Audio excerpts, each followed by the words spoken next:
मैं डॉक्टर संजू गर्ग, सहायक आचार्य संस्कृत, राजकीय महाविद्यालय बहरौल। हम अभिज्ञान शाकुंतलम का अध्ययन कर रहे थे। अभिज्ञान शाकुंतलम के द्वितीय अंक के अंतर्गत 13 पद्य तक का प्रसंग हमने पूर्व वीडियो के अंतर्गत समझा, जाना और देखा था। आज इस वीडियो के अंतर्गत हम पद्य 14 से लेकर 16 तक के प्रसंग का अध्ययन करेंगे। राजा दुष्यंत और उनका जो मित्र है विदूषक, वो आपस में वार्तालाप कर रहे थे और शकुंतला के सौंदर्य की प्रशंसा राजा के द्वारा की जा रही थी और वह विदूषक को बताते हैं कि वह शकुंतला के प्रति आसक्त हैं और वह फिर से आश्रम में जाना चाहते हैं। तो विदूषक के द्वारा उनसे कर संग्रह के बहाने तपोवन में प्रवेश का सुझाव दिया जाता है, जिसे राजा के द्वारा नकार दिया जाता है। राजा कहते हैं, तपस्वियों के द्वारा हमें अपनी तपस्या का छठा भाग कर के रूप में दिया जाता है, जो कि कभी भी नष्ट नहीं होने वाला होता है। तो इसलिए कर ग्रहण के बहाने हम तपोवन में नहीं जा सकते। ऐसा वो विचार कर ही रहे थे। उसी दौरान नेपथ्य से आवाज़ आती है, हंत सिद्धार्थो स्व, अर्थात हम दोनों सफल मनोरथ हो गए। अर्थात पर्दे के पीछे से ध्वनि आती है कि हम लोग सफल मनोरथ वाले हो गए हैं। राजा कर्णम दत्वा, राजा उस ध्वनि को बड़े ध्यान से सुनकर के कहते हैं, अये धीर प्रशांत स्वरैस्तपस्वी भवितव्यम।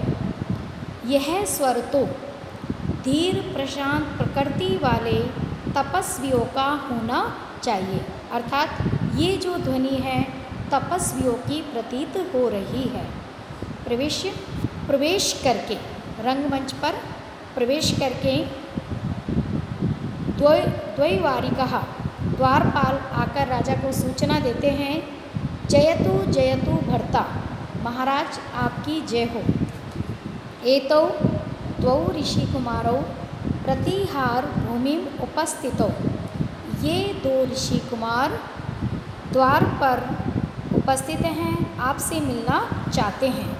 राजा कहते हैं, तेन ही अविलंबितम प्रवेश्य तौ, उन दोनों को शीघ्र ही बिना विलंब किए हुए प्रवेश कराइए। दो वारिक है, द्वारपाल कहते हैं, एष प्रवेशयामि, यह प्रवेश कराता हूँ, अर्थात जैसी आपकी आज्ञा।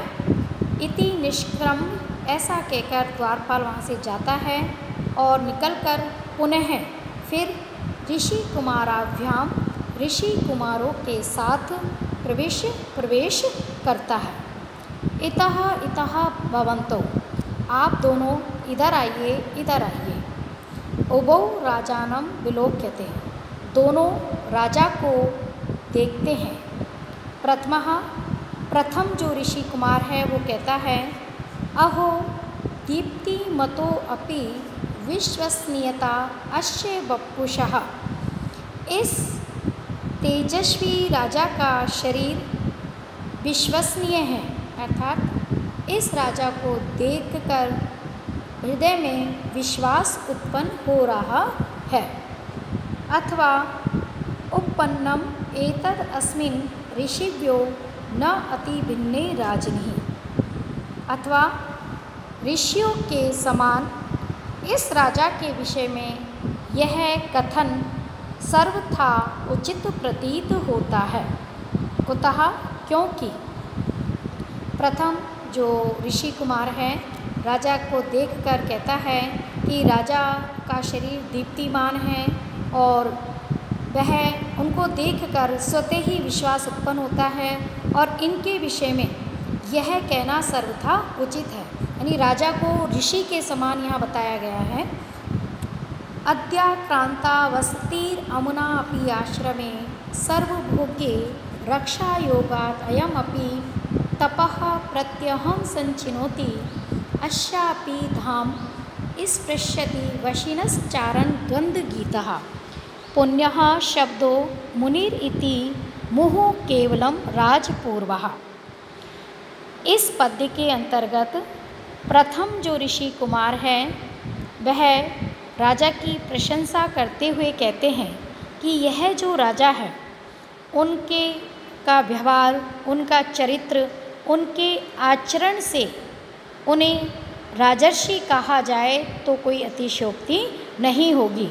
और यह उनका पवित्र जो राजर्षि नाम है बार बार स्वर्ग का स्पर्श करता है। यानी कहने का भाव यह है कि इस पद्य के अंतर्गत प्रथम ऋषि कुमार के द्वारा राजा की प्रशंसा की जाती है और राजा को ऋषि के समान बताया जाता है और ये कहा जा रहा है कि राजा का जो गुणगान है वो न केवल पृथ्वी लोक तक ही सीमित है अपितु स्वर्ग लोक तक फैला हुआ है। इसी का वर्णन इस पद्य में किया जा रहा है। अद्याक्रांता वसतिर् अमुना अपि आश्रमे सर्वभोगे।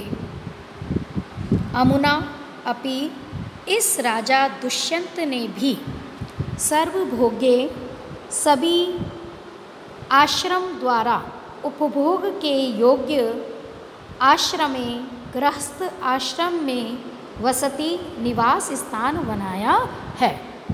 निवास स्थान अद्याक्रांता स्वीकार किया है, अर्थात पृथ्वी पर जितने भी मानव होते हैं उनके के लिए ब्रह्मचर्य, गृहस्थ, वानप्रस्थ और संन्यास आश्रम इसका विधान बताया गया है। और प्रत्येक वर्ण गृहस्थ आश्रम का निर्वहन अवश्य करता है। तो इस पंक्ति में बताया है कि इस राजा दुष्यंत ने भी सभी आश्रम द्वारा उपभोग के योग्य गृहस्थ आश्रम में निवास स्थान स्वीकार किया है। रक्षा योगात अयम अपि प्रजा के संरक्षण रूपी योग से अयम अपि यह राजा भी प्रत्यहम प्रतिदिन तपः संचिनोति तपस्या का संचय करता है। यानी ऋषि मुनि जो तपस्या करते हैं वह उसका प्रकार प्रारूप भिन्न है, किंतु राजा के द्वारा प्रजा संरक्षण रूपी योग के माध्यम से प्रतिदिन तपस्या का संचय किया जाता है। अश्यपि धाम स्पृश्यति वशिनश्चारण द्वन्द्वगीतः। वशिनः जितेंद्रिय काम, क्रोध, लोभ, मोह, मद इत्यादि को जीत लेने वाले जितेंद्रिय अश्य अपि इस राजा का भी केवल राजपूर्वः, राज शब्द है पूर्व में जिसके, ऐसा पुण्यः मुनिरिति शब्दों पवित्र मुनि यह शब्द अर्थात राजर्षि शब्द चारण द्वंद्व गीतः चारण युगल के द्वारा गाया जाता हुआ धाम स्पृश्यति बार बार स्वर्ग का स्पर्श करता है। यानी अर्थात कहने का भाव यह है कि यह राजा गृहस्थ आश्रम में अपने दायित्व का निर्वहन करते हैं और चूँकि प्रजा संरक्षण इनका प्रमुख उत्तरदायित्व है तो इस अपने कर्तव्य रूपी योग के पालन से यह प्रतिदिन तपस्या का संचय करते हैं। और इस राजा के केवल राज शब्द पूर्व में लगा हुआ है और राजर्षि ये कहे जाते हैं, इसलिए जितेंद्रिय इस राजा के गुणों का वर्णन चारण युगलों के द्वारा किया जाता है और उनका यह गुणगान न केवल पृथ्वी लोक को अपितु स्वर्ग का भी स्पर्श करता है। इस पद्य में वर्णित जो विशेषण हैं उनका वर्णन जो सभी जो पद हैं श्लिष्टार्थ हैं और उनका मुनि के पक्ष में भी अर्थ प्रवृत्त होता है। जैसे कि मुनि के पक्ष में हम इसका अर्थ करेंगे अमुना अपि, अर्थात इस मुनि के द्वारा सर्वभोग्य आश्रमे ब्रह्मचारी इत्यादि के द्वारा आश्रय के योग्य आश्रमे वसति। अद्याक्रांता तपोवन में निवास को स्वीकार किया जाता है। रक्षा योगात, शिष्य आदि की रक्षा से, आश्रम के वन्य जीव जंतु की रक्षा से यह ऋषि प्रत्यह प्रतिदिन तपस्या का संचय करते हैं। प्राणियों की रक्षा और तप योग आदि के माध्यम से ऋषि प्रतिदिन तपस्या का संचय करते हैं। अश्य अपि, और इस ऋषि का पुण्यः मुनिरिति शब्दः, पवित्र ऋषि शब्द चारण द्वंद्व गीतः शिष्य युगल के द्वारा गाया जाता हुआ धाम स्पृश्यति, स्वर्ग का स्पर्श करता है। जितेंद्रिय, इस ऋषि का पवित्र ऋषि यह शब्द बार बार चारण द्वंद्व गीता शिष्य युगल के द्वारा गाया जाता हुआ होकर धाम स्पृश्यति, स्वर्ग का स्पर्श करता है। अर्थात ऋषि तपोवन में निवास करते हैं और प्राणियों की, आश्रम में रहने वाले समस्त प्राणियों की रक्षा करते हैं, योग आदि कर्मों को संपादित करते हुए तपस्या का संचय करते हैं और ऋषि के गुणों की प्रशंसा शिष्य युगल के द्वारा की जाती है और उनका ये प्रशस्ति गान न केवल पृथ्वी लोक को अपितु स्वर्ग लोक तक फैला हुआ है, स्वर्ग लोक तक व्याप्त है। अतः इस पद्य के अंतर्गत राजा और ऋषि दोनों ही अर्थों में इसका वर्णन किया गया है। एक बार राजा के पक्ष में दोबारा मैं इसका अर्थ कर रही हूँ। अद्याक्रांता वसतीर अमुना अपि आश्रमे सर्वभोग्ये। अमुना अपि, इस राजा दुष्यंत ने सर्वभोग्ये, सभी आश्रमों के द्वारा उपभोग के योग्य, आश्रय के योग्य आश्रमे, गृहस्थ आश्रम में वसति निवास को अद्याक्रांता स्वीकार किया है, बनाया है। रक्षा योगात अयमपि, प्रजा के संरक्षण रूपी योग से यह भी प्रत्यहम प्रतिदिन तपः संचिनोति, तपस्या का संचय करता है। वशिना जितेंद्रिय अश्यापि, इस राजा का भी राज पूर्वः केवलम, केवल राज शब्द है पूर्व में जिसके, ऐसा पुण्यः पवित्र, मुनिर इति शब्दो मुनि यह शब्द, मुहु बार बार, अर्थात राजर्षि यह शब्द बार बार चारण द्वंद्व गीतः, चारण युगल के द्वारा गाया जाता हुआ होकर धाम स्पृश्यति, स्वर्ग का स्पर्श करता है।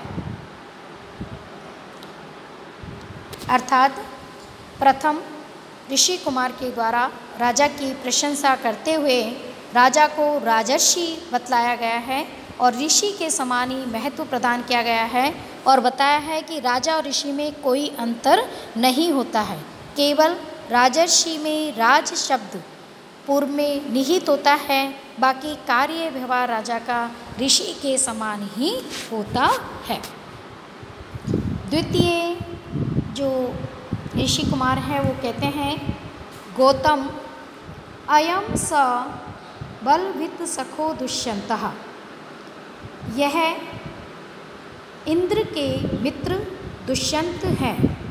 प्रथमा अथ किम, और क्या, यानी दूसरा जो ऋषि कुमार है वह प्रथम ऋषि कुमार जिसका कि नाम गौतम है, उनसे पूछते हैं कि क्या यह इंद्र के मित्र हैं, यानी यह राजा दुष्यंत इंद्र के मित्र हैं।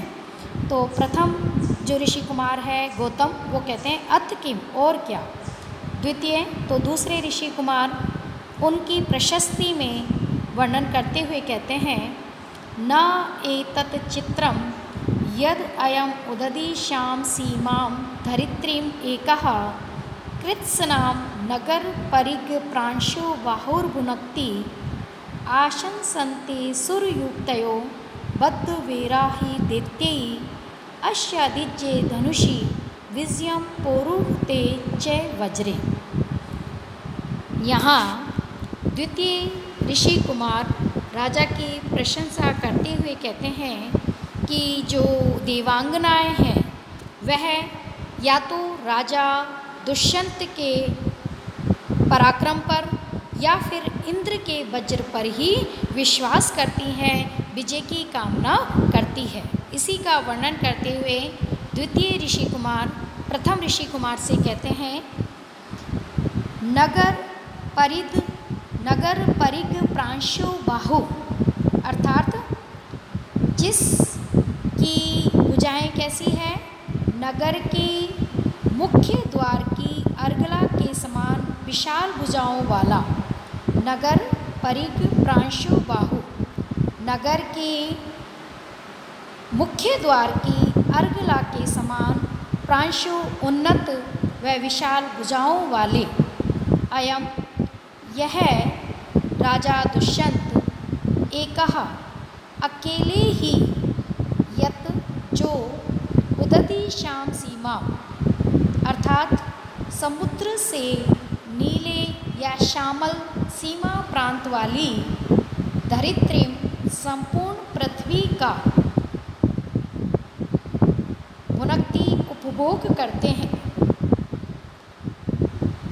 नगर के द्वार की अर्गला के समान विशाल भुजाओं वाले यह राजा दुष्यंत जो अकेले ही संपूर्ण समुद्र से नीली सीमा प्रांत वाली कृत्स्नाम संपूर्ण पृथ्वी का अकेले ही जो उपभोग करते हैं, एतत् चित्रम न, तो इसमें कोई आश्चर्य की बात नहीं है, इसमें कोई विस्मय की बात नहीं है ही, क्योंकि दैत्यैः वधवीरा, दैत्यों से बद्धवीरा, जिनकी शत्रुता बनी हुई है, जिनकी शत्रुता है, ऐसी सुरयुक्तयो देवांगनाएं अश्या अधिजे धनुषि, इस राजा दुष्यंत के प्रत्यंचा चढ़े हुए धनुष पर च और पौरुहूते वज्रे, इंद्र के वज्र पर ही विजयम विजय की आशंसन्ते संभावना करती है, आशा रखती है। अर्थात कहने का भाव यह है कि यह जो राजा है वह चक्रवर्ती सम्राट है, इसमें कोई आश्चर्य की बात नहीं है, क्योंकि इनका बल, इनका पराक्रम, इनकी वीरता है ही अद्भुत। इसीलिए तो इस राजा दुष्यंत के प्रत्यंचा चढ़े हुए धनुष पर और इंद्र के वज्र पर ही देवांगनाएं विजय की संभावना रखती हैं, विजय की आशा रखती हैं। तो इसलिए नगर के मुख्य द्वार की अर्गला के समान उन्नत भुजाओं वाला यह राजा संपूर्ण पृथ्वी का यदि अकेले ही उपभोग करता है तो इसमें कोई आश्चर्य की बात नहीं है। अर्थात यह राजा जो चक्रवर्ती सम्राट है तो निसंदेह इनमें वो सारी विशेषण हैं, वो सारी विशेषता हैं, वो सारी योग्यता हैं जिससे कि ये संपूर्ण पृथ्वी का अकेले उपभोग करने का सामर्थ्य रखते हैं। और यही कारण है कि न केवल पृथ्वी पर अपितु स्वर्ग में भी देवांगनाएं इंद्र के वज्र पर और राजा दुष्यंत के प्रत्यंचा चढ़े धनुष पर ही विजय की आशा रखती हैं। उभौ दोनों ऋषि कुमार उपगम्य राजा के समीप जाकर कहते हैं, विजयस्व राजन, हे राजा आपकी विजय हो। राजा आसनाद उत्थाय, अपने आसन से उठ कर के कहते हैं उन दोनों से, अभिवाद्य भवंतो, आप दोनों का अभिवादन करता हूँ। दोनों उभौ दोनों स्वस्ति भवते, हे राजा आपका कल्याण हो। इति फलानि उपहरते, ऐसा कहकर फल उपहार में देते हैं। राजा प्रणामम परिगृह्य, प्रणाम करके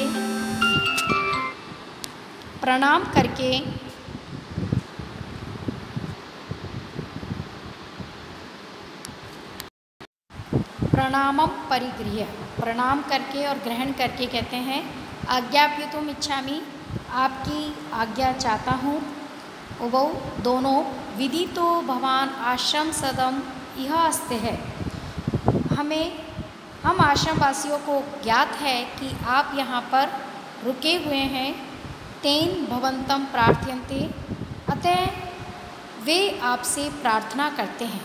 राजा किम आज्ञाप्यन्ति, क्या आज्ञा देते हैं। उभौ दोनों कहते हैं तत्र भवता कर्णवश्य महर्षे असान्निध्यात् रक्षांसि न इष्टि विघ्नम उत्पादयन्ति, कि सम्मानीय महर्षि कण्व इस समय तपोवन में उपस्थित नहीं है, जिस कारण से राक्षस हमारे यज्ञ आदि धार्मिक कार्यों में विघ्न उत्पन्न करते हैं। तत् कतिपय रात्रम सारथी द्वितीयेन भवता सनाथि क्रियताम आश्रम इति, इसलिए कुछ रात्रि आप सारथी सहित हमारे आश्रम को सनाथ कीजिए। राजा अनुगृहीतो अस्मि, आप लोगों के इस कार्य से मैं अनुग्रहित हुआ। विदूषक अपवार्य, एक और मुख करके राजा को कहता है एषम इदानीम अनुकूला ते अभ्यर्थना, यह प्रार्थना तो बिल्कुल आपके अनुकूल है, अर्थात आप भी तपोवन में जाना चाहते थे और ऋषि कुमार की ये प्रार्थना कि आप तपोवन में आकर हमें सनाथ कीजिए सर्वथा आपके ही अनुकूल है। राजा स्मितम कृत्वा, मुस्कुरा कर के कहते हैं रेव तक मद वचना उच्यताम सारथी, मेरे वचनानुसार सारथी से कहो स वान असनम रथम उपस्थाप्यति, अर्थात धनुष्वान सहित रथ को उपस्थित करे। दो वारी के द्वारपाल यद देव आज्ञाप्यति, जैसी महाराज आज्ञा देते हैं। इति निष्क्रांतः, ऐसा कहकर वहाँ से चला जाता है। उभौ दोनों ऋषि कुमार सहर्षम प्रसन्नचित होकर राजा से कहते हैं अनुकारिणी पूर्वेशाम युक्त रूपम इदम त्वयि आपन्नाव्यस्त्रेषु दीक्षिता खलु पूर्वा। दोनों ऋषि कुमार राजा से कहते हैं कि हे राजन, पूर्वेशाम अनुकारिणी, अपने पूर्वजों का अनुसरण करने वाले, त्वयि आपके लिए इदम युक्त रूपम, यह बिल्कुल उचित ही है। खलु निश्चय ही, पौरवा पुरु वंश में उत्पन्न होने वाले राजा आपन अवस्त्रेषु, आपत्तिग्रस्त व्यक्तियों को अवयदान देने रूपी यज्ञ में दीक्षित होते हैं। अर्थात कहने का भाव यह है, राजा के द्वारा सहर्ष ऋषि कुमारों के कार्य को स्वीकार कर लिए जाने से प्रसन्न होकर दोनों ऋषि कुमार राजा की प्रशंसा करते हैं और कहते हैं कि आपने जो हमारे कार्य को सहमति प्रदान की है, यह आपके कुल के परंपरा के अनुरूप है, आपकी कुल की मर्यादा के अनुरूप है। आप निश्चय ही अपने पूर्वजों का अनुसरण करने वाले हैं और आपके द्वारा यह कृत्य सर्वथा उचित है, क्योंकि पुरु वंश में जन्म लेने वाले जितने भी राजा हुए हैं वह सदैव विपत्तिग्रस्त प्राणियों की रक्षा करने में सदैव तत्पर रहते हैं। अतः आपने हमारे आमंत्रण को स्वीकार कर हमें कृतार्थ किया है और अपने कुल व वंश के अनुरूप कार्य किया है। आज का वीडियो हम यहीं पर विराम करते हैं, यहीं रोकते हैं। आगे के प्रसंग का वर्णन हम अपने अगले वीडियो में अपलोड करेंगे। तब तक के लिए धन्यवाद।